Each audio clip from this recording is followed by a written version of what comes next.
We are constantly told that we live in fragile ecosystems, that the smallest of actions of mankind can disrupt to the point of catastrophe the fine balances of this world. Day after day, the climate is top of the list of things we must be fearful of disrupting the delicate balance of. That you would find it hard to find a single living human being, certainly in the developed world, who would wish to cause damage to this fragile ecosystem is neither here nor there. It is used by many as a means to control the populace. Our own mayor, not afraid of fear-mongering in the name of some inept and hand-sanitized utopia, has been found to have misled the public over his schemes, the names of which I am prohibited from saying as a result of my bail conditions. Suffice to say, liar, liar, pants on fire. Speaking of criminal offences partaken in or threatened, one notes that the fragile ecosystem of the law has been disrupted, as we saw those who took hammers to the windows of banks in the name of appeasing the great sun monster whilst the police gazed admiringly on, walked away scot-free from court this week because their criminal behaviour was good criminal behaviour. In the eyes of the public, trained to endorse vigilantes by crooked data and scam advertising, not just from the little dictator in City Hall, but from those entrusted with our security and protection more broadly. So what happened to the fragile ecosystem of the relationship between truth and lies? Society seems to be suffering from an awkward dissonance now, where truth lives forever in the shadow of feelings, where one is forced to pick a side and then is attacked relentlessly by those who are forced to pick the other side.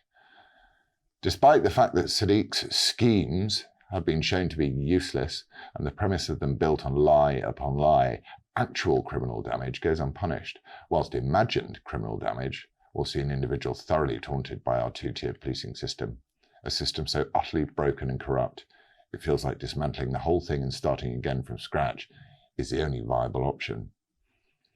And then week upon week, threatening mobs invite the most severe of violent fantasies on our streets to no sanction.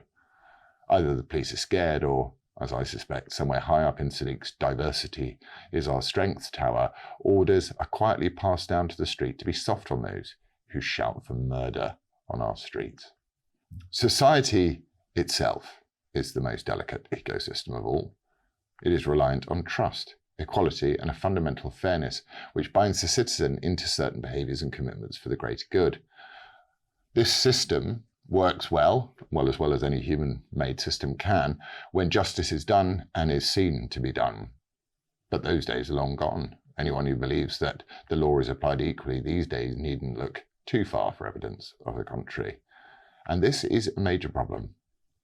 One asks oneself, how was it that entire societies, like enormous Milgram experiments, suddenly turned on themselves and found the most despicable of ideas so alluring? One wonders whether the answer is that these seismic and sudden shifts in public attitude are born out of a realization that the now is so corrupt and broken that a change is demanded and required. When things are no longer fair, why should the citizen play ball? How many more straws will it take to break this camel's back? Every single one of our national institutions has been completely corrupted by the lies Sadiq and his ilk are so fond of as methods to ensnare us into a safe new world. Jealous of your liberty, those who seek power over others dream up ever newer ways of depriving you of it. Their ecosystem is so fragile there's no place for you, your light, your laughter, and your life within it. Faster and faster, the undermining of the human spirit gathers pace. From men calling themselves women to journalists saying that hospitals are standard storage places for machine guns and mortars. We are being mocked, and the punishment for mocking back is so severe that most just keep their heads down and hope that the madness passes.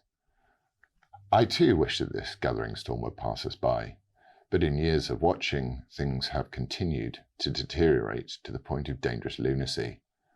So-called anti-racists call for Jews to surrender themselves to oblivion. They also call for decolonization, and we all know what that means. It's a complete removal of the systems and values which have brought relative peace to the world for decades, and it is a direct attack on Western civilization itself.